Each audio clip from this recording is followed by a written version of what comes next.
দুঃখজনক হলেও সত্য, আপনারা বিশ্বাস করেন আর নাই করেন। ইহুদিরা আল্লাহ সুবহানাহু তাআলা তাদের এই বিষয়ের নিন্দা করেছে, কিন্তু নিন্দা করলেও ওটার সামান্য এবং অল্প বা ইনসাফের অংশটা কল্যাণকর।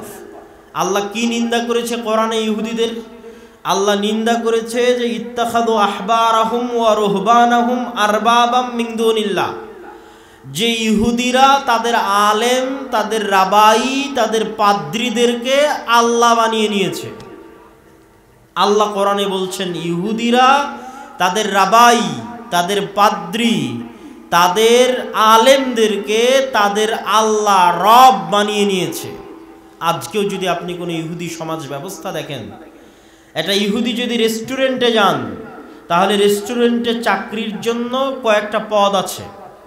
যেমন রেস্টুরেন্টের ওয়েটারের একটা পদ আছে, রেস্টুরেন্টের হিসাব রক্ষকের একটা পদ আছে, রেস্টুরেন্টে থালি বাসন মাজবে তার একটা পদ আছে, রেস্টুরেন্টে রান্না করবে বাবুর্চি তার একটা পদ আছে। এখন আপনি যদি ইহুদি রেস্টুরেন্টে যান তাহলে নতুন আর একটা পদ পাবেন, সেটা হচ্ছে প্রত্যেক ইহুদি রেস্টুরেন্টে একজন আলেম থাকবে, ইহুদিদের আলেম।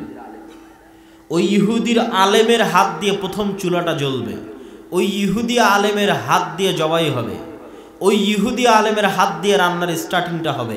আমি তাদের সমাজ ব্যবস্থার কথা বলছি। কিন্তু তারা এই জিনিসটাকে তথা তাদের নিজস্ব আলেম, রাবাই এবং পাদ্রীদেরকে কোথায় নিয়ে গেছে? যেটা আল্লাহ নিন্দা করছেন যে তারা রব বানিয়ে নিয়েছে। তারা এমন পর্যায়ে নিয়ে গেছে যে আলেম যদি আল্লাহর করা কোনো হারামকে হালাল করে দেয়, আলেম যদি আল্লাহর করা কোনো হালালকে হারাম করে দেয়, তাহলে ইহুদিরা সেটাই মেনে নেয়, আল্লাহর বিধানকে মানে না। যেমন আল্লাহ তার সকল আসমানি কিতাবে জেনাকে হারাম করেছেন, অবৈধ সম্পর্ককে, ব্যভিচারকে হারাম করেছেন। এখন কোনো ইহুদি মেয়ে যদি রাবাইর কাছে অনুমতি প্রার্থনা করে, পাদ্রীর কাছে অনুমতি প্রার্থনা করে যে ইসরায়েলের স্বার্থে গোয়েন্দাগিরি করার জন্য আমাকে উমুকের বিছানায় যাওয়া লাগবে, আমার কি কোনো গুনাহ হবে? তাহলে ইহুদি আলেম বলে দিবে না, তোমার কোনো গুনাহ হবে না, তুমি যাও, এটা তোমার জন্য হালাল। বলেন নাউজুবিল্লাহ। তখন তারা মনে করে নিবে এটা হালাল। এটাই আল্লাহ বলেছে ইত্তাখাযু আহবারাহুম ওয়া রুহবানাহুম আরবাবাম মিন দুনিল্লাহ, যে ইহুদিরা শিরিক করে। শিরিকটা কোথায় করে? তারা তাদের আলেমকে, পাদ্রীকে, রাবাইকে আল্লাহর জায়গায় বসিয়ে দিয়েছে। আল্লাহর হারামকে তারা হালাল করে, হালালকে তারা হারাম করে, এবং সেটাই তারা মেনে নেয়। তাকলিদ, এক কথায় অন্ধ তাকলিদ। কিন্তু আমি বলছি ওটার একটা ইনসাফ আছে, তথা আলেম ওলামাকে মান্য করার, শ্রদ্ধা সম্মান করার একটা ইনসাফ আছে। তো তাদের সমাজ ব্যবস্থা এখনো এইভাবে ঘুরপাক খাচ্ছে, আর আমরা সেই জায়গায় ধর্মনিরপেক্ষতার নামে ধর্মহীনতাকে আধুনিকতা বানিয়েছি। কথাটা আমারও বুঝেন। আমরা মুসলমানেরা ধর্মনিরপেক্ষতার নামে ধর্মহীনতাকে আধুনিকতা বানিয়েছি। আমার মুখে দাড়ি না থাকলে আমি নিজেকে স্মার্ট মনে করি, আমার মেয়ে পর্দা না করলে আমি সেটাকে স্মার্ট মনে করি। কেন? আমি ধর্মনিরপেক্ষতার নামে ধর্মহীনতাকে আধুনিকতা বানিয়েছি।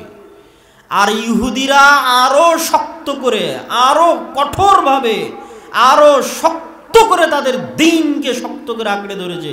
জাল, জয়ীব, মিথ্যা, ভুয়া যেটাই থাকুক, ওইটাকে আরো শক্ত করে আঁকড়ে ধরেছে। কিন্তু জ্ঞান, গবেষণায় সবার উপরে চলে গেছে। তথা আপনি দ্বীনকে শক্ত করে আঁকড়ে ধরলে আপনি উন্নত হবেন না, আপনি আধুনিক হবেন না, এ কথা সম্পূর্ণ ভুয়া, ভুল। তার জ্বলন্ত প্রমাণ হচ্ছে আজকের ইহুদিরা। তারা তাদের দ্বীনের বিষয়ে কোনো কম্প্রোমাইজ নাই। মুসলমানদের চেয়ে বেশি লম্বা দাড়ি তাদের আছে, শতকরা তারাই বেশি দাড়ি রাখে। আপনি খোঁজ নিয়ে দেখবেন, যদি ইউরোপ আমেরিকায় কোনো আপনার আত্মীয় স্বজন থেকে থাকে, কোনো ইহুদির সাথে তাদের সাক্ষাৎ হয়ে থাকে, যে তাহলে ইহুদিরা দাড়ি রাখে কিনা এবং শতকরা কত পার্সেন্ট ইহুদি দাড়ি রাখে, সেটা তাকে জানতে বলবেন। সম্মানিত উপস্থিতি, কিন্তু আমরা মুসলমানেরা ধর্মনিরপেক্ষতার নামে ধর্মহীনতাকে আমাদের আধুনিকতার মানদণ্ড বানিয়ে নিয়েছি। ফলত আমাদের সমাজ যে মসজিদ ভিত্তিক প্রতিষ্ঠিত হবে, মসজিদকে কেন্দ্র করে প্রতিষ্ঠিত হবে, মসজিদের ইমামের যে একটা অবস্থান থাকবে সমাজে, এটা আমরা সম্পূর্ণরূপে হারিয়ে ফেলেছি। ফলত আল্লাহ সুবহানাহু ওয়া তাআলা পৃথিবীতে আমাদেরকে নিচে নামিয়ে দিয়েছেন। আমাদের মান সম্মান ইজ্জত মর্যাদা আল্লাহ সুবহানাহু ওয়া তাআলা কমিয়ে দিয়েছেন। সম্মানিত উপস্থিতি, বলছিলাম মসজিদের কথা। তো মসজিদ হচ্ছে মাল্টি ফাংশনাল। মসজিদে শুধু রমজান মাসের ফিতরা বন্টন হবে এই জন্য মসজিদ তৈরি করা হয়নি। মসজিদে শুধু কুরবানির গোশত বন্টন হবে এই জন্য মসজিদ তৈরি করা হয়নি। মসজিদে শুধু মানুষ মারা গেলে তার খাটলি রাখা হবে, খাটলি রাখার জায়গা থাকবে এই জন্য মসজিদ তৈরি করা হয়নি। মসজিদে শুধু 5 ওয়াক্ত সালাত আদায়ের পর মসজিদ দরজা বন্ধ করে দেওয়া হবে এই জন্য মসজিদ তৈরি করা হয়নি। এটা ইসলামে মসজিদের থিওরি নয়, এটা ইসলামে মসজিদের জায়গা নয়, এটা ইসলামে মসজিদের তত্ত্ব নয়। ইসলামে মসজিদের তত্ত্ব, মসজিদের থিওরি, মসজিদের জায়গা হচ্ছে এই সারা বাংলাদেশে হাজার হাজার লক্ষ লক্ষ বিঘা সম্পত্তি মসজিদের নামে ওয়াকফ করা আছে।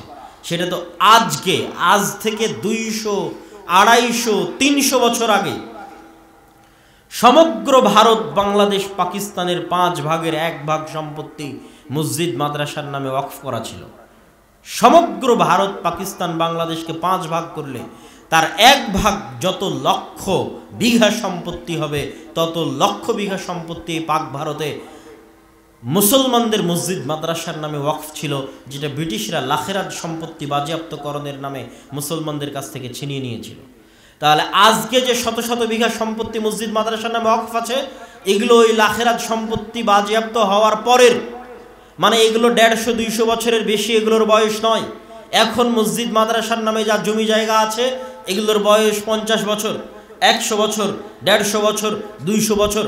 তার মানে কি 200 বছর আগে রহনপুরে মুসলমান ছিল না? ছিল। 200 বছর আগেও, 800 বছর আগেও রহনপুরে মুসলমান ছিল। তারাও মসজিদ মাদ্রাসার জন্য জমি ওয়াকফ করে গেছিল, ওগুলো ব্রিটিশরা বাজেয়াপ্ত করে নিয়েছিল। এখন আপনার রহনপুরে মসজিদ মাদ্রাসার নামে যেগুলো ওয়াকফ হয়েছে এগুলো 20 বছর আগের, 30 বছর, 50 বছর আগের, 100 বছর, 150 বছর আগের, খুব জোর 200 বছর আগে।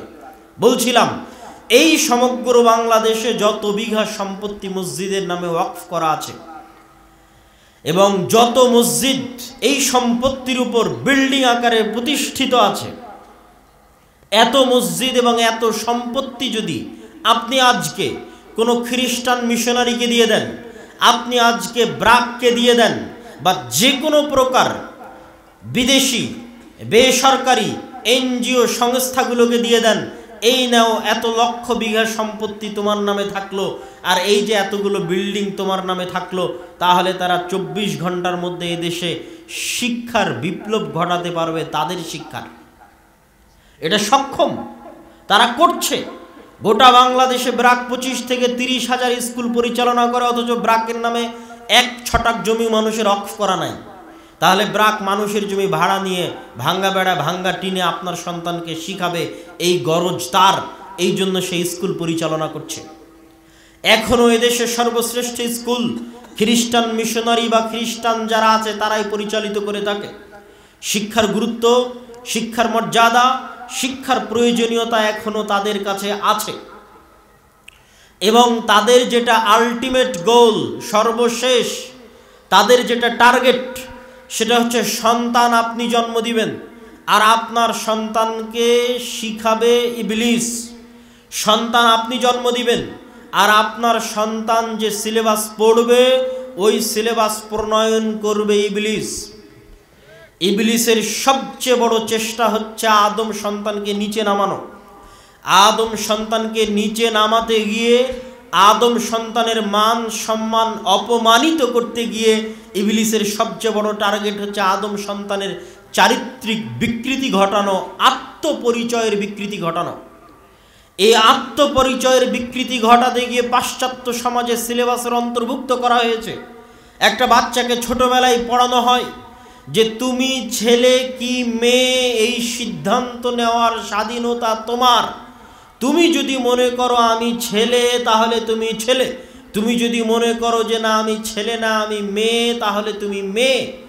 এইভাবে আত্মপরিচয়ের সংকটে ফেলে LGBTQ এর নামে আপনার সন্তান সন্ততিকে তথা আদমের সন্তানকে নিম্ন স্তরে নামিয়ে আনা, নিজস্ব মান মর্যাদা সম্মান আত্মপরিচয় চারিত্রিক উন্নতির জায়গা থেকে অনেক অধপতন বিকৃতি নিচুর জায়গায় নামিয়ে আনা, এটা হচ্ছে ইবলিসের সবচেয়ে বড় চাওয়া। এটাতে ইবলিস মজা পায়, এটাতে ইবলিস আনন্দ পায়। যখন কোনো মানুষকে সে আত্মপরিচয়ের সংকটে ভুগিয়ে নিচে নামিয়ে আনতে পারে, খারাপ বানিয়ে দিতে পারে। এই জন্য আজ সারা বিশ্বের সিলেবাসগুলো পরিবর্তন হয়ে যাচ্ছে, বাংলাদেশের সিলেবাস পরিবর্তন হয়ে যাচ্ছে। বাংলাদেশের বিশ্ববিদ্যালয়ে প্রধান অতিথি হিসেবে, বিশাল চিফ গেস্ট হিসেবে ছাত্রদের সামনে বক্তব্য দিবে ট্রান্সজেন্ডার তথা হিজড়া। হিজড়া বাংলাদেশের বিশ্ববিদ্যালয়ের ছাত্রদের সামনে প্রধান অতিথি হিসেবে, চিফ গেস্ট হিসেবে বক্তব্য দিবে। এই কালচারে ছাত্রদেরকে, পরবর্তী প্রজন্মকে বড় করানোর একটা বিশাল এজেন্ডা নিয়ে ইবলিস এবং তার সেনাবাহিনী কাজ করছে। আমি কখনোই এটার জন্য কোনো সরকার, কোনো রাষ্ট্র বা কোনো ব্যক্তিকে দায়ী করি না। আমি একদম আমার প্রত্যেকটা বক্তব্যে আমি কোট করে বলেছি, টু দ্য পয়েন্ট উল্লেখ করে বলেছি যে এটার জন্য দায়ী হচ্ছে ইবলিস। এটা ইবলিসের চেষ্টা, ইবলিসের পরিশ্রম। কিন্তু দুঃখজনক হলো পৃথিবীতে কিছু ইবলিসের গোলাম আছে যারা তার নিজেদের নামে পরিচয় দেয় মানুষ, কিন্তু এরা মানুষ নয়, এরা গোলাম হচ্ছে ইবলিসের। এই সমস্ত ইবলিসের গোলাম, ইবলিসের দালাল এবং ইবলিসের লেসপেন্সারেরা আমার এবং আপনার সন্তানের ভবিষ্যৎ, চারিত্রিক উন্নতি, আত্মপরিচয়, মুসলমানিত্বের পরিচয়কে নষ্ট করার জন্য সমগ্র পৃথিবীর মুসলিম বিশ্বে, মুসলিম দেশে সিলেবাস পরিবর্তন করছে। তারই ধারাবাহিকতায় বাংলাদেশের সিলেবাসও পরিবর্তন হয়েছে। এবং বাংলাদেশের সিলেবাসে সবচেয়ে দুঃখজনক, সবচেয়ে কষ্টদায়ক যে বিষয়টি অন্তর্ভুক্ত হয়েছে, যেটা ভাবলে শরীর শিউরে ওঠে, যেটা ভাবলে মনে হয় যে আমাদের পূর্বপুরুষরা কি লক্ষ্য নিয়ে, কি উদ্দেশ্য নিয়ে, কি আশা নিয়ে এই মানচিত্র আমাদেরকে দিয়ে গেছিলেন, সেটার সাথে আমরা কতটা বেঈমানি এবং কতটা নিমক হারামি করেছি এবং করছি, সেটা ভাবলে আফসোস হয় এবং গা শিউরে ওঠে। একটা হচ্ছে হারামেরও একটা লেভেল আছে, হারামের একটা কোয়ালিটি আছে। মানুষ যদি কোনো হারাম গুনাহ গোপনে করে, আল্লাহ সুবহানাহু তাআলা সেই গুনাহ ক্ষমা করে দেওয়ার সম্ভাবনা বেশি, কেননা সেই গুনাহটা গোপন রেখেছে, মানুষের সামনে গল্প করেনি এবং অন্যের গুনাহ আরেকজনের সামনে ফাঁস করেনি, জানিয়ে দেয়নি। নিজের গুনাহ গোপন রেখেছে, আল্লাহ তার গুনাহ ক্ষমা করে দিবেন দ্রুত এবং তাড়াতাড়ি, সম্ভাবনা বেশি।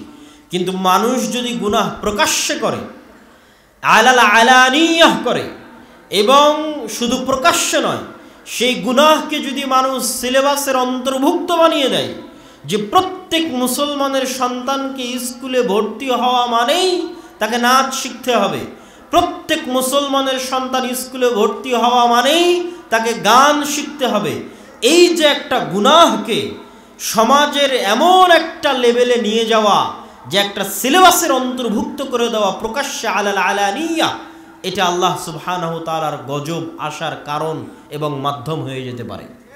সম্মানিত উপস্থিতি, এইরকম এক ভয়ঙ্কর এবং ভয়াবহ পরিস্থিতিতে, এরকম এক ভয়ানক পরিস্থিতিতে আপনি আপনার সন্তানদের ভবিষ্যৎ বাঁচাবেন কিভাবে? আপনাদের ভবিষ্যৎ প্রজন্ম বাঁচাবেন কিভাবে?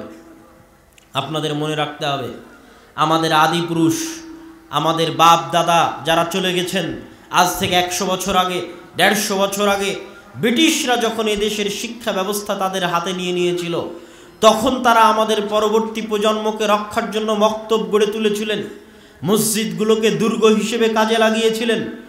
যে ব্রিটিশদের শিক্ষা ব্যবস্থায় আমাদের সন্তানেরা পড়ার আগে, ব্রিটিশদের শিক্ষা ব্যবস্থায়, ব্রিটিশদের সিলেবাসে আমাদের সন্তানেরা মানুষ হওয়ার আগে মসজিদে তারা আমাদের দ্বীন শিখে যাবে, এই লক্ষ্য, এই টার্গেট নিয়ে তারা মসজিদে মসজিদে মক্তব প্রতিষ্ঠা করেছিলেন ব্রিটিশ আমলে। আজ আবার সেই দিন ফিরে এসেছে, আজ আবার সেই যুগ ফিরে এসেছে।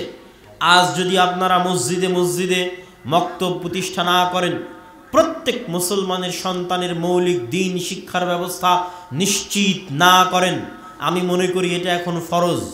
এটা হচ্ছে মাসলিহাতান নাস, উম্মাহ মুসলিমার মাসলিহার জন্য, স্বার্থ রক্ষার জন্য প্রত্যেক মসজিদ কমিটির উপর ফরজ, প্রত্যেক এলাকার মানুষের উপর ফরজ যে তারা নিজ নিজ মসজিদে মক্তব শিক্ষা ব্যবস্থাকে চাঙ্গা করবে, শক্তিশালী করবে। কেমন শক্তিশালী করবে, কেমন চাঙ্গা করবে? যেমন তার মসজিদের অবকাঠামো শক্তিশালী আছে, তার চেয়ে বেশি শক্তিশালী করবে তার মসজিদের দ্বীন শিক্ষার ব্যবস্থাকে। আমি এই 130টা মসজিদ সফর করে এমনও মসজিদ দেখেছি যেই মসজিদে এসি আছে, যেই মসজিদে টাইলস আছে, যেই মসজিদে ছাদ ঢালাই দেওয়া আছে, মসজিদে ফ্যান আছে, লাইট আছে, কিন্তু মসজিদে মুসলমানের সন্তানের দ্বীন শিক্ষার, কোরআন শিক্ষার ন্যূনতম ব্যবস্থা নাই। তখন আফসোসে, কষ্টে, দুঃখে আমি তাদেরকে বলতে বাধ্য হয়েছি যে আপনাদের এই মসজিদে মক্তব চালু করা, কোরআন শিক্ষার ব্যবস্থা করা এতখানি ফরজ। যদি আপনাদের অর্থের সংকট হয়, টাকার সংকট হয়, তাহলে মসজিদের এসি খুলে বাজারে বিক্রি করে মক্তব চালু করেন। যদি আপনার মসজিদে টাকার সংকট হয়, অর্থের সংকট হয়, তাহলে মসজিদের টাইলসগুলো খুলে বাজারে বিক্রি করে মসজিদে দ্বীন শিক্ষার ব্যবস্থা করেন। মসজিদের ফ্যান লাইট খুলে বাজারে বিক্রি করে মসজিদে দ্বীন শিক্ষার ব্যবস্থা করেন। উন্নতি মানে জ্ঞানে উন্নতি, উন্নতি মানে শিক্ষায় উন্নতি, উন্নতি মানে কখনো বিল্ডিংয়ে উন্নতি নয়, উন্নতি মানে কখনো রাস্তাঘাট ব্রিজ কালভার্টে উন্নতি নয়। যদি রাস্তাঘাট ব্রিজ কালভার্টে উন্নতি হতো, তাহলে আজকে দুবাই পৃথিবী শাসন করত, তাহলে আজকে সৌদি পৃথিবী শাসন করত। কিন্তু দুবাই সৌদি পৃথিবী শাসন করে না, পৃথিবী শাসন করে আমেরিকা এবং ইউরোপ। কেন? আমেরিকা ইউরোপের দুবাইয়ের মতো বুর্জ খলিফা না থাকলেও আমেরিকা এবং ইউরোপের অক্সফোর্ড আছে, ক্যামব্রিজ আছে, জ্ঞান বিজ্ঞান এবং গবেষণায় বিশ্বের সর্বোচ্চ স্থানে মুসলমানদের চাইতে 500 বছর এগিয়ে আছে। আমি তাদের প্রশংসা করার জন্য নয়, আমি তাদেরকে উপরে উঠানোর জন্য নয়, এবং ঈমানওয়ালা মুসলমানদের ছোট করার জন্য নয়। কেননা ঈমানের মূল্য সকল কিছুর উপরে। ঈমান মানুষকে জান্নাতে নিয়ে যেতে পারে, কিন্তু আজ মুসলমানদের অধঃপতনের কারণ আর তাদের পৃথিবী শাসনের কারণ এটা নয় যে আল্লাহ তাদের উপর দয়া করেছে, কারণ এটা যে মুসলমানেরা সেই যোগ্যতা হারিয়েছে, সেই চেষ্টা মুসলমানেরা করেনি, আর সেই চেষ্টা তারা করেছে। আর উদাহরণ অসংখ্য, অহরহ, অগণিত উদাহরণ আমি আপনাকে দিতে পারবো। সম্মানিত উপস্থিতি, উদাহরণ দিতে গিয়ে আমি 2 বা 3টে উদাহরণ সব জায়গায় দিয়ে থাকি। তার একটা উদাহরণ নেন, ভূমধ্য সাগর নামে পৃথিবীতে একটা সাগর আছে, যেই সাগরের এক পাশে হচ্ছে লিবিয়া, এক পাশে হচ্ছে মরক্কো, এক পাশে হচ্ছে আলজেরিয়া। লিবিয়া, মরক্কো, আলজেরিয়া এগুলো হচ্ছে ভূমধ্য সাগরের এক পাড়ে। আর ভূমধ্য সাগরের আর এক পাড়ে, ভূমধ্য সাগরের উত্তর পাড়ে হচ্ছে ইতালি, স্পেন, ফ্রান্স, গ্রিস ইত্যাদি রাষ্ট্রগুলো। সারা মুসলিম বিশ্বের বিভিন্ন দেশ থেকে শত শত মুসলমান যুবক অবৈধ পন্থায় এই লিবিয়ার সমুদ্র বন্দরে একত্রিত হয় অবৈধভাবে ইউরোপে প্রবেশ করার জন্য। অসংখ্য বাংলাদেশি যুবক আছে যারা দুবাইয়ের ভিসা নিয়ে এখান থেকে দুবাই গেছে, দুবাই থেকে লিবিয়ার ভিসা নিয়ে লিবিয়া গেছে, লিবিয়া থেকে মরুভূমির মধ্যে দিয়ে দালালের হাত ধরে এই সমুদ্র বন্দরে গেছে। ওই সমুদ্র বন্দর থেকে রাতের অন্ধকারে রাত 12টার সময় একটা নৌকা ছাড়ে প্রত্যেক দিন, প্রতিনিয়ত, যে নৌকাগুলো বাতাস দিয়ে ফুলানো থাকে। রোহিঙ্গারা তাও কাঠের নৌকায় এসেছিল, বাতাস দিয়ে ফুলানো ওই নৌকায় 300-400 জন আরোহী আরোহণ করে। এই 300-400 জন আরোহীর 300-400 জনই মুসলমান। সারা বিশ্বের মুসলমানদের করুণ চিত্র এই একটা ছবিতে, একটা পিকচারে আপনি দেখতে পাবেন। সবই মুসলমান। তাদের জীবনের টার্গেট এখন দুটাই, হয় এই নৌকা ভূমধ্য সাগরে ডুবে তারা মারা যাবে, মৃত্যুবরণ করবে, আর না হয় ইতালি, ফ্রান্স, স্পেন, জার্মানির কোনো কোস্টগার্ড, কোনো সীমান্তরক্ষী, সমুদ্ররক্ষী বাহিনী তাদেরকে আশ্রয় দিবে, শরণার্থী হিসেবে আশ্রয় দিবে। শরণার্থী হিসেবে আশ্রয় দেওয়ার পর অবৈধভাবে তাদের যাত্রা শুরু হওয়ার পর তারপরে একটা সময় গিয়ে তারা পাসপোর্ট, বৈধ লিগ্যাল ডকুমেন্টের তারা অধিকারী হবে, এবং তারা ওই ইউরোপ এবং আমেরিকার দেশে গিয়ে হয় ট্যাক্সি ড্রাইভার, না হয় দোকানদার, না হয় রেস্টুরেন্টের ওয়েটার, আর না হয় কেয়ার হোমের জব। এই সমস্ত কার্যক্রমে, এই সমস্ত চাকরিতে তারা যুক্ত হবে। আমি কখনোই আমার ওই সমস্ত ভাইকে আমি ছোট করে কথা বলছি না, বা মধ্যপ্রাচ্যের দেশে আমাদের যে সমস্ত ভাইয়েরা লেবারি করে তাদেরকে ছোট করে কথা বলছি না। আমাদের এই ভাগ্যের জন্য আমরাই দায়ী, কেননা আমরা কোনোদিন পড়াশোনা এবং শিক্ষার গুরুত্ব দেইনি। যারা বৈধ পন্থাতেও যাচ্ছে এই সমস্ত দেশ থেকে, তাদেরও টার্গেট থাকে না যে তারা বৈধ পন্থায় গিয়ে বিশ্ববিদ্যালয়ের টিচার হবে, ইউরোপ আমেরিকায় গিয়ে বিশ্ববিদ্যালয়ের টিচার হবে, মেডিকেলের প্রফেসর হবে, বা বিজ্ঞান গবেষণা ইনস্টিটিউটে গবেষক হবে, এরকম টার্গেট থাকে না। তাদেরও টার্গেট থাকে তারা কোনো মতে ইউরোপ আমেরিকায় গেলে হয় রেস্টুরেন্টের ওয়েটার হবে, না হলে ট্যাক্সি ড্রাইভার হবে, না হলে কেয়ার হোমের জব করবে। এই তাদের লক্ষ্য উদ্দেশ্য। কেন? তাদের শিক্ষাগত যোগ্যতা নাই, তাদেরকে শিক্ষাগত যোগ্যতা দেওয়া হয়নি। আর কেনই বা রাষ্ট্র, কেনই বা সরকার তাদেরকে শিক্ষা দিবে? কেন সরকার চাইবে না তাদেরকে শিক্ষা দিতে? তারও কারণ আপনাকে বলে দিচ্ছি। শিক্ষা মানুষকে আত্মমর্যাদা দেয়, শিক্ষা মানুষকে আত্মসম্মান দেয়। যখন মানুষ আত্মমর্যাদা এবং আত্মসম্মান পায় তখন মানুষ আর গোলামি করে না, তখন মানুষ 10 টাকা 5 টাকার সামনে বিক্রি হয় না। কিন্তু যখন মানুষের কাছে শিক্ষা থাকে না, যখন মানুষ মদখোর হয়, জুয়াখোর হয়, গাঞ্জাখোর হয়, তখন তাকে 5টা টাকা দিয়ে বলতে পারবেন ওকে মেরে দাও, 5টা টাকা দিয়ে বলতে পারবেন অমুক গাড়িতে আগুন দাও, 5টা টাকা দিয়ে বলতে পারবেন অমুক বাসে আগুন দাও, তখন সে বিক্রি হয়ে যাবে। সম্মানিত উপস্থিতি, আর ক্ষমতা ধরে রাখার জন্য, ক্ষমতা টিকিয়ে রাখার জন্য আমার এরকম 5টা 10টা মদখোর, গুন্ডা, জুয়াখোর, গাঞ্জাখোর দরকার, শিক্ষিত লোকের দরকার নাই। তাহলে যেহেতু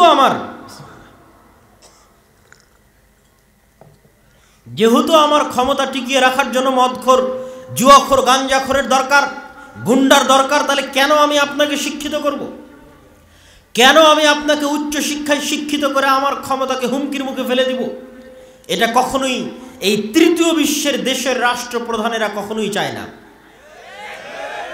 এবং আপনি অশিক্ষিত থাকলেও সরকারের লাভ আছে, মূর্খ থাকলেও সরকারের লাভ আছে। কি সেই লাভ? বাংলাদেশে গার্মেন্টস আছে কি জন্য? আপনি অল্প পরিশ্রমের বিনিময়ে বেতনে কাজ করেন, এই জন্য বাংলাদেশে গার্মেন্টস টিকে আছে। কেন অল্প বেতনে কাজ করেন? ওই লেভেলের শিক্ষা আপনার নাই, এই জন্য আপনি অল্প বেতনে কাজ করেন। আপনি মধ্যপ্রাচ্যের লেবারির চাকরি কেন পাচ্ছেন? আপনি যত অল্প বেতনে মধ্যপ্রাচ্যে ঝাড়ু দিয়ে দেন, রাস্তা পরিষ্কার করে দেন, পৃথিবীর আর কোনো জাতি অত অল্প বেতনে কাজ করে না, এই জন্য আপনি মধ্যপ্রাচ্যের ভিসা পাচ্ছেন। তাহলে আপনি অশিক্ষিত হলেও, মূর্খ হলেও বিদেশে গিয়ে আপনি দেশের জন্য রেমিটেন্স পাঠাচ্ছেন, গার্মেন্টসে চাকরি করে আপনি দেশের জন্য রেমিটেন্স আনছেন, তাহলে আপনাকে শিক্ষিত করে আমার লাভ কি? একে তো আপনাকে মূর্খ রাখাই, অশিক্ষিত রাখাই, আপনাকে আমি টাকার বিনিময়ে ক্রয় করে নিতে পারছি, আর দ্বিতীয়ত আপনার মাধ্যমে আমার দেশে রেমিটেন্সও আসতেছে। সম্মানিত উপস্থিতি, কি বলছিলাম সারা বিশ্বে মুসলমানদের শিক্ষার ভয়াবহ অবস্থার কথা। ইউরোপ আমেরিকার অবস্থা তুলে ধরলাম, বাংলাদেশের মুসলমানদের অবস্থা তুলে ধরলাম। ভারতের এমনও স্টেট আছে, এমনও জেলা আছে, এমনও থানা আছে, যেখানে যদি আপনি ওই থানায়, ওই জেলায়, ওই স্টেটে, ওই আদালতে হওয়া মামলার জরিপ করেন, পরিসংখ্যান করেন যে এই আদালতে চুরির মামলা, ডাকাতির মামলা, মদ জুয়ার মামলা কত % হয়েছে, তাহলে দেখবেন 100টা মামলার 80টা মামলা মুসলমানদের নামে। এটা মিথ্যা মামলা নয়। মিথ্যা মামলা তখনই যখন জঙ্গিবাদের নামে গ্রেফতার করবে, কিন্তু 100টার 80টাই দেখবেন চুরি, ডাকাতি, জুয়া, রাহাজানি, মদ ইত্যাদির মামলায় গ্রেফতার হয়ে আছে মুসলমানেরা, মামলা হয়ে আছে মুসলমানদের নামে। মানে একটা জাতির 80% মানুষ, 60% মানুষ যদি জুয়া, মদ ইত্যাদির সাথে জড়িত হয়ে যায়, তাহলে সেই জাতির ভবিষ্যৎ কি হবে? আপনি আরব বিশ্বের মুসলমানদের অবস্থা দেখেন, মধ্যপ্রাচ্যের মুসলমানদের অবস্থা দেখেন। আল্লাহ সুবহানাহু ওয়া তাআলা তাদেরকে অঢেল সম্পদ দিয়েছে, অঢেল টাকা পয়সা দিয়েছে। পাশেই ফিলিস্তিনে প্রতিদিন লক্ষ লক্ষ, হাজার হাজার মুসলিম মা এবং বোনকে হত্যা করা হচ্ছে। সেখানে পাশেই মধ্যপ্রাচ্যের দেশগুলো ফুটবল বিশ্বকাপ আয়োজনের প্রস্তুতি নিচ্ছে, গান বাজনা আয়োজনের প্রস্তুতি নিচ্ছে, বিনোদনের প্রস্তুতি নিচ্ছে, পর্যটনের প্রস্তুতি নিচ্ছে। তাদের লক্ষ থেকে কোটি টাকা তারা বিনোদন এবং পর্যটনের জন্য ব্যয় করে দিচ্ছে। এই হচ্ছে সারা বিশ্বের মুসলমানদের অবস্থা। আপনি আপনার মসজিদের, এলাকার মসজিদে চলে আসেন। আপনার এলাকার মসজিদে, ওই যে শুরু করেছিলাম এলাকার মসজিদ দিয়ে, টাইলস আছে, এসি আছে, সবই আছে, কিন্তু মসজিদে দ্বীন শিক্ষার ব্যবস্থা নাই। আপনাদের উদ্দেশ্যে একটা প্রশ্ন করতে চাই, মসজিদের এলাকার আশেপাশের পুরো গ্রাম যদি মদখোর, জুয়াখোরে পরিপূর্ণ হয়ে যায়, তাহলে স্বর্ণের মসজিদ দিয়ে আপনি কি করবেন বলেন? স্বর্ণের মসজিদ দিয়ে আপনার কি কাজ? আর যদি মসজিদই না থাকে, ওই মসজিদের টাইলস, এসি, লাইট, ফ্যান বাজারে বিক্রি করে দিয়ে অত্র অঞ্চলের মুসলমানের সন্তানের যদি শিক্ষার ব্যবস্থা করেন, দ্বীন শিক্ষার ব্যবস্থা করেন, মসজিদ লাগবে না, মানুষ খোলা মাঠে সালাত আদায় করবে। জুইলাত লিয়াল আরযু মসজিদা, আমার জন্য পুরো পৃথিবীকে মসজিদ বানিয়ে দেওয়া হয়েছে। সম্মানিত উপস্থিতি, এই জন্য মসজিদ ভিত্তিক দ্বীন শিক্ষার গুরুত্ব আমি আপনাকে আরো এক ধাপ এগিয়ে বলি। ইউরোপিয়ান এবং আমেরিকানরা কিভাবে চিন্তা করে তাদের চিন্তাটা আপনার সাথে শেয়ার করি। যে আপনি যদি আজকে আপনার মসজিদের কমিটির সদস্য করে দেন 5 জন ইউরোপিয়ানকে, 5 জন আমেরিকানকে, তাহলে তারা কি করবে? তারা আপনার মসজিদের প্রথম মিটিংয়ে যদি দেখে যে আপনার মসজিদের ফান্ডে টাকা আছে 10 টাকা, তাহলে ওই 10 টাকার 5 টাকা আগে শিক্ষায় ব্যয় করবে। 10 টাকার 5 টাকা আগে কোথায় ব্যয় করবে? শিক্ষায় ব্যয় করবে। এই একটা জিনিস তারা খুব ভালো বোঝে, একটা জিনিস তারা তাদের রক্তের সাথে মিশে গেছে। আপনি বাসে উঠলে দেখবেন মানুষ বই পড়তেছে, ট্রেনে উঠলে দেখবেন মানুষ বই পড়তেছে, পার্কে গেলে দেখবেন মানুষ বই পড়ছে, অথচ সে অমুসলিম, অথচ সে মুমিন নয়, তার অন্তরে ঈমান নাই, তার গায়ে কাপড় নাই, সে বেপর্দা অবস্থায় আছে, কিন্তু তার হাতে বই আছে। আর পুরো বাংলাদেশ ঘুরেন, আপনি কোথায় দেখবেন যে বই আছে? চলমান যে সিলেবাস, এই সিলেবাসে তো বইকে আরও বাদ দেওয়া হয়েছে। সম্পূর্ণ 10, 15, 20 বছর পর যেন আর বাংলাদেশে এই চলমান যে সিলেবাস ছিল, এই সিলেবাসে যে কয়েকটা ডাক্তার অন্তত তৈরি হতো, যে কয়েকটা ইঞ্জিনিয়ার অন্তত তৈরি হতো, যে কয়েকটা বিজ্ঞানী অন্তত তৈরি হতো, যে কয়েকটা ভালো শিক্ষক, প্রফেসর, ডক্টরেট ডিগ্রিধারী গবেষক অন্তত তৈরি হতো, আজ থেকে 10, 15, 20 বছর পর যেন আর ডাক্তারও তৈরি না হয়, আর ইঞ্জিনিয়ারও তৈরি না হয়, আর এরকম গবেষক, শিক্ষক, প্রফেসরও তৈরি না হয়, তার ব্যবস্থা হয়ে গেছে। তখন আর বিদেশে যাওয়া লাগবে না চিকিৎসা করতে। দেখবেন বাংলাদেশের সব মেডিকেলে চাকরি করছে বিদেশিরা। দেশের ডাক্তারই নাই তো কি করবে? তখন ওই যেমন পদ্মা সেতুতে আমাদের ইঞ্জিনিয়ার নাই, সব লেবার আমরা, তো দেখবেন সব মেডিকেল ক্লিনিকের আমাদের ডাক্তার নাই। আমরা তখন আপনাদের এই রোহনপুরের মানুষ তখন ওই মেডিকেল ক্লিনিকের পরিচ্ছন্ন কর্মী, আর ডাক্তারগুলো সব বিদেশ থেকে আসছে। সব বিশ্ববিদ্যালয়ের টিচারগুলো দেখবেন বিদেশ থেকে আসছে, দেশের টাকা সব বিদেশে পাচার।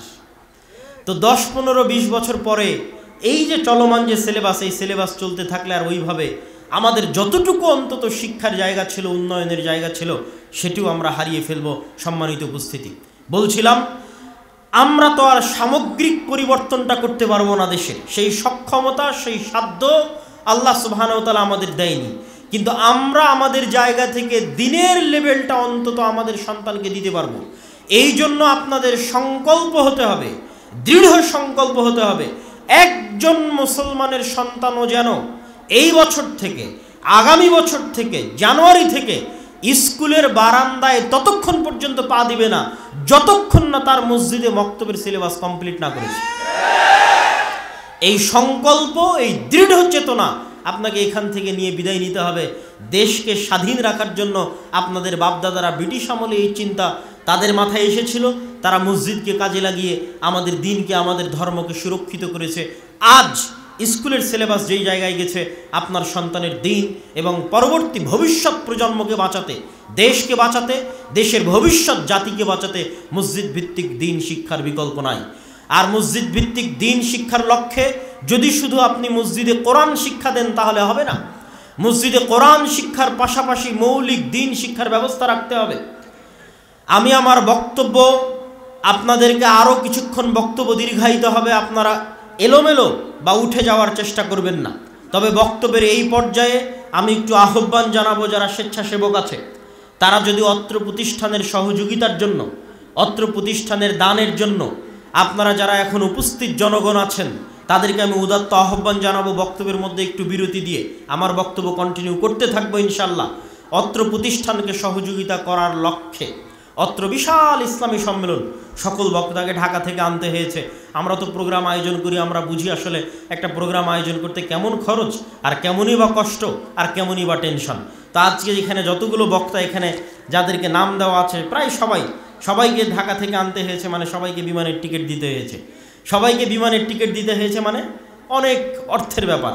তারপরে খাওয়া দাওয়া, যাতায়াত, প্যান্ডেল সব মিলিয়ে যেখানে অত্র অনুষ্ঠান থেকে কিছু উঠিয়ে প্রতিষ্ঠান চালানো হবে, আমার মনে হয় না সেটা সম্ভব হবে।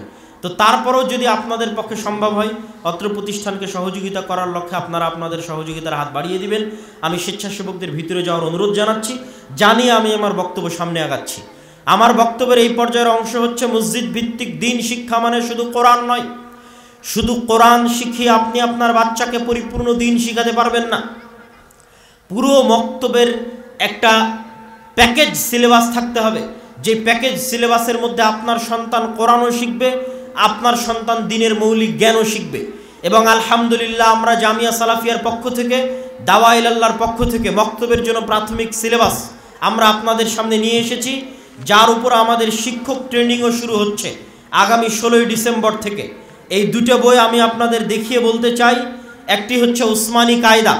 আমরা উসমান ইবনে আফফান, যিনি কোরআনকে তার আসল অবস্থার উপর জমা করে বাকি সকল বিভিন্ন বিকৃত কোরআনকে জ্বালিয়ে আসল অবস্থার উপর কোরআনকে রেখেছিলেন, সে উসমান ইবনে আফফান রাদিয়াল্লাহু তাআলা আনহুর নামের দিকে নিসবত করে যে কোনো প্রকার ভুল থেকে মুক্ত রেখে, প্রচলিত ভুল থেকে মুক্ত রেখে একটা ব্যতিক্রমধর্মী কায়দা তৈরি করা আছে উসমানী কায়দা।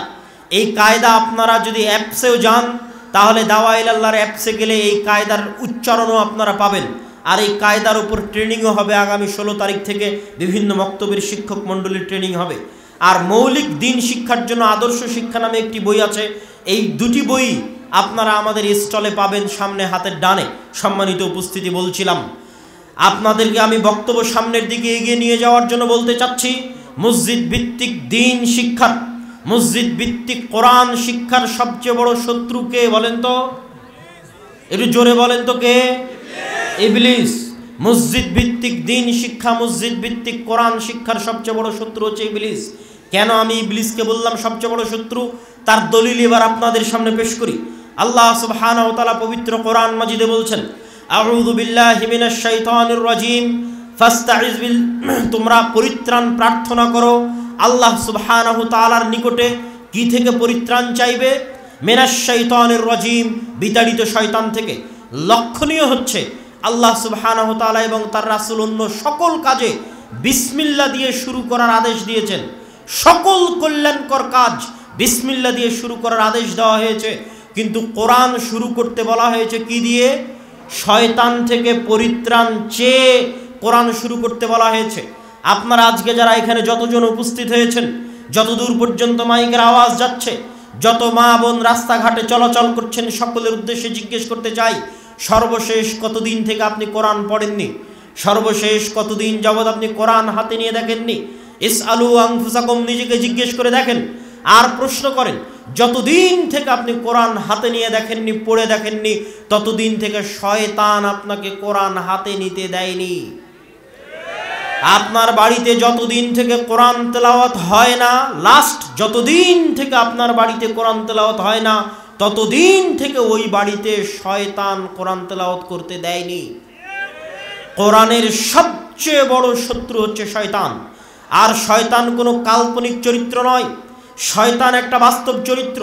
আমাদের সবচেয়ে বড় ভুল হচ্ছে আমরা মনে করি ভূত একটা অদৃশ্য বস্তু, সেই অদৃশ্য বস্তুতে আমরা তখনই বিশ্বাস করি যখন অসুখ হয়। রহনপুর চাঁপাইনবাবগঞ্জের মানুষের অসুখ হলেই ভূতে ধরে, আর সেই ভূতের চিকিৎসার জন্য চলে যায় কবিরাজের কাছে। আর আমি আজকে আপনাকে বলে যাচ্ছি, আমাদের 24 ঘন্টা আমাদেরকে ভূতে ধরে আছে। আল্লাহ নিজে কোরআন মাজিদে বলছেন, আল্লাহ রাসূল হাদিসে বলছেন, 24 ঘন্টা আমাদেরকে ভূতে ধরে আছে। ভূত মানে যদি জিন হয়, জিনের একটা অংশ যদি শয়তান হয়, আল্লাহর বাণী যদি সত্য হয়, আল্লাহর রাসূলের বাণী যদি সত্য হয়, তাহলে 24 ঘন্টা আমাদেরকে শয়তান আমাদেরকে প্ররোচনা দিচ্ছে। আর শয়তানকে আল্লাহ এমন ক্ষমতা দিয়েছে, এমন পাওয়ারফুল শক্তিশালী ক্ষমতা দিয়েছে। আল্লাহ সুবহানাহু ওয়া তাআলা কোরআন মাজিদে বলছেন, ইউসবিসু ফি সুদুরিন নাস, শয়তান সরাসরি মানুষের অন্তরে মেসেজ দিতে পারে। এই মোবাইল আমার যতই উন্নত হোক, এই মোবাইলে বাটন চাপলে আপনার অন্তরে মেসেজ যাবে না। গেলে এত কিলোমিটার পথ আমাদেরকে সফর করে আসা লাগতো না, এত কিলোমিটার পথ সফর করে এসে মুখে চিল্লিয়ে বলে আপনার কান দিয়ে ঢুকাতে হচ্ছে। মানে দুনিয়াতে এরকম কোনো যন্ত্র আবিষ্কার হয়নি যেটা মুখ দিয়ে বলা বাদে, চোখ দিয়ে পড়া বাদে, কান দিয়ে শোনা বাদে সরাসরি অন্তরে ইনস্টল করা যাবে। এরকম কিছু আবিষ্কার হয়েছে? এরকম কিছু আবিষ্কার হয়নি, কিন্তু এই প্রযুক্তি আল্লাহ শয়তানকে দিয়ে দিয়েছে। শয়তানের ক্ষেত্রে আল্লাহ বলেছে, ইউসবিসু ফি সুদুরিন নাস, সরাসরি মানুষের অন্তরে মেসেজ দিতে পারে শয়তান। এই জন্য মানুষ ধোকায় পড়ে যায়, কোনটা তার নিজের ইচ্ছা আর কোনটা শয়তানের প্ররোচনা মানুষ জানে না। মানুষ অন্ধকারে আছে, মানুষ পথ ভ্রষ্টতার মধ্যে আছে। এই জন্য মানুষকে অন্ধকার থেকে বাঁচাতে আল্লাহ কোরআন পাঠিয়েছে। আল্লাহ সুবহানাহু ওয়া তাআলা পবিত্র কোরআন মাজিদে বলছেন, ফাইম্মা ইয়াতিয়ান্নাকুম মিন্নী হুদান ফামান তাবিআ হুদায়া ফালা খাউফুন আলাইহিম ওয়ালা হুম ইয়াহজানুন। এবং আর এক আয়াতে, এরই পূর্বের আয়াতে আল্লাহ সুবহানাহু ওয়া তাআলা বলে দিয়েছেন, কুল নাহবিতু মিনহা জামিআ, আজকে তোমরা এখান থেকে সবাই নেমে যাও, তোমরা একজন আরেকজনের শত্রু। আল্লাহ ইবলিসকে এবং আদমকে পরস্পরের শত্রু বানিয়ে দিয়েছেন। পরস্পরের শত্রু কেমন বানিয়েছেন? যেমন খেলা, যেমন ক্রিকেট খেলায় একজন আরেকজনের প্রতিযোগিতা, ফুটবলে একজন আরেকজনের প্রতিযোগিতা, অনলাইন ভিডিও গেমের মধ্যে এনিমি আছে, শত্রু আছে। যারা যুবক এখানে বসে আছে তারা জানে যে হিরোকে যদি জিততে হয় তাহলে অনলাইনে যে এনিমি আছে, শত্রু আছে, তাকে মারতে হবে, আঘাত করতে হবে। তো ঠিক এই পুরো পৃথিবীটাকে আল্লাহ একটা সফটওয়্যারের মতো, একটা অ্যাপসের মতো ডেভেলপ করেছেন। এর মধ্যে আল্লাহ আমাদের শত্রু বানিয়ে দিয়েছে ইবলিসকে। আর ইবলিসকে আল্লাহ দিয়ে দিয়েছেন অ্যাটাকিং পাওয়ার, আক্রমণ করার ক্ষমতা। কত শক্তিশালী আক্রমণ করার ক্ষমতা যে ডাইরেক্ট অন্তরে মেসেজ দিতে পারবে। মানুষ গোলক ধাঁধায়, মানুষ জানেই না কোনটা তার ইচ্ছার, কোনটা শয়তানের প্ররোচনা। দ্বিতীয় আর একটা আক্রমণাত্মক ক্ষমতা আল্লাহ ইবলিসকে দিয়েছে। রাসূল সাল্লাল্লাহু আলাইহি ওয়াসাল্লাম বলছেন, ইয়াজরি মাজরাদ দাম, ইবলিস শয়তান এবং তার বাহিনী মানুষের রক্ত কণিকার মধ্যে প্রবাহিত হতে পারে, মানুষের রগে রগে রক্তের মধ্যে প্রবাহিত হতে পারে, চলতে পারে শয়তান। এই ক্ষমতা আল্লাহ শয়তান এবং তার বাহিনীকে দিয়ে দিয়েছে। আরও একটা ভয়ঙ্কর কথা রাসূল সাল্লাল্লাহু আলাইহি ওয়াসাল্লাম বলে দিয়েছেন যে এমন কোনো আদম সন্তান নাই যার দুইজন বন্ধু নাই, কারিনুম মিনাল মালাইকা ওয়া কারিনুম মিনাশ শয়তান। একটা শয়তান বন্ধু, একটা ফেরেশতা বন্ধু। তাহলে 24 ঘন্টা আমাদেরকে শয়তান ঘিরে আছে। এই 24 ঘন্টা শয়তান আমাদেরকে প্ররোচনা দিচ্ছে জাহান্নামে নিয়ে যাওয়ার জন্য। এবং শয়তানের এই ওয়াদার কথা আল্লাহ কোরআন মাজিদে তুলে ধরেছেন, ওয়ালা উদিল্লান্নাহুম ওয়ালা উমান্নিয়ান্নাহুম ওয়ালা আমুরান্নাহুম। আমি অবশ্যই আদম সন্তানকে পথভ্রষ্ট করব। ফাবিমা আগওয়াইতানি লাআকুদান্নাহুম সিরাতাকাল মুস্তাকিম। আমি অবশ্যই আদম সন্তানের জন্য সিরাতে মুস্তাকিমে চলার পথে বাধা হয়ে দাঁড়াবো। আমি আদম সন্তানের সামনে থেকে বাধা দিব, পিছন থেকে বাধা দিব, ডান থেকে বাধা দিব, বাম থেকে বাধা দিব। আদম সন্তানকে সিরাতে মুস্তাকিমে চলতে দিব না। এই মর্মে আল্লাহ শয়তানের ওয়াদা কোরআন মাজিদে নকল করেছেন। সুতরাং শয়তান আছে আক্রমণাত্মক ভূমিকায়, আর আমরা মানুষ আছি ডিফেন্সে। আমাদের বাঁচার উপায় কি? ওই আয়াতি আল্লাহ কোরআন মাজিদে সূরা বাকারায় বলে দিয়েছেন, ফাইম্মায়াতিয়ান্নাকুম মিন্নি হুদান। মানুষ আদমের সন্তান, তোমাদের চিন্তা নাই, আমার পক্ষ থেকে নবী যাবে, আমার পক্ষ থেকে রাসূল যাবে, আমার পক্ষ থেকে কিতাব যাবে। আমার পক্ষ থেকে পাঠানো কিতাব, নবী এবং রাসূলের যারা অনুসরণ করবে তাদের কোনো ভয়ও নাই, তাদের কোনো দুশ্চিন্তাও নাই। তবে নবী আসার পরেও, রাসূল আসার পরেও, কিতাব আসার পরেও মানুষ পথভ্রষ্ট হয়ে যাবে। কেন? ওই যে শয়তানের আক্রমণ এত শক্তিশালী, 24 ঘন্টা আমার এবং আপনার বিরুদ্ধে লেগে আছে। ডাইরেক্ট আমার অন্তরে মেসেজ দিতে পারে। আমি তো বুঝতেই পারি না কোনটা আমার আর কোনটা তার প্ররোচনা। আমার তো ফজরের সময় ঘুমিয়ে থাকার সময় মনে হয় আমার আরামের জন্য ঘুমিয়ে আছি, কিন্তু আসলে শয়তান যে আমাকে বলছে আরেকটু ঘুমাও, ইন্নাল লাইলা লাতাবিল, নাম ঘুমাও, রাত অনেক লম্বা, এটা তো আমি বুঝতে পারি না। আমি তো ধোঁকা খেয়ে যাই। আমার তো মন বলে যে আমার শান্তির জন্য ঘুমিয়ে আছে, আমার আরামের জন্য। গান শোনার সময় আমার মনে হয় আমার আরাম আয়েশ এবং আনন্দ বিনোদনের জন্য, আমি আমার চিত্ত বিনোদনের জন্য আমি গান শুনছি, আমি অশ্লীল দৃশ্য দেখছি। কিন্তু আসলে শয়তান যে আমাকে প্ররোচনা দিচ্ছে এটা তো আমাদের ব্রেনে কাজ করে না, আমাদের মনে কাজ করে না। এই জন্য আমরা ধোঁকা খেয়ে যাই, শয়তানের ষড়যন্ত্রে পা দিয়ে ফেলি। নবী আসার পরেও, রাসূল আসার পরেও, কিতাব আসার পরেও। তাহলে আদম সন্তান বাঁচবে কিভাবে? আদম সন্তানকে বাঁচানোর জন্য, জান্নাতে নিয়ে যাওয়ার জন্য আল্লাহর আর একটা চ্যালেঞ্জ আছে শয়তানের বিরুদ্ধে। এই বলে আমি আমার কোরআনের সাথে, দ্বীন শিক্ষার সাথে শয়তানের শত্রুতার এই পর্বের আলোচনা শেষের দিকে নিয়ে যাব। সেই আল্লাহ সুবহানাহু ওয়া তাআলার সেই চ্যালেঞ্জ কি? আল্লাহ সুবহানাহু ওয়া তাআলা চ্যালেঞ্জ করেছেন শয়তানের বিরুদ্ধে যে শয়তান দিনরাত 24 ঘন্টা মানুষকে পথভ্রষ্ট করবে। মানুষের জন্ম থেকে মৃত্যু পর্যন্ত মানুষকে যত গুনাহ করাবে, মানুষকে দিয়ে যত অন্যায় কাজ করাবে। মানুষ যদি একবার জানে যে তার প্রতিপালক আছে এবং সেই প্রতিপালকের কাছে ক্ষমা চাইলে ক্ষমা পাওয়া যায়, এবং এই মর্মে যদি মানুষ আল্লাহর কাছে ক্ষমা চায়, তাহলে ইবলিস এবং তার সেনাবাহিনীর সারা জীবনের সকল চেষ্টা, রাত দিন মাটি করা সকল চেষ্টা আল্লাহ একবারে ধুলায় মিশিয়ে আদমের সন্তানের সকল গুনাহ ক্ষমা করে দিবেন।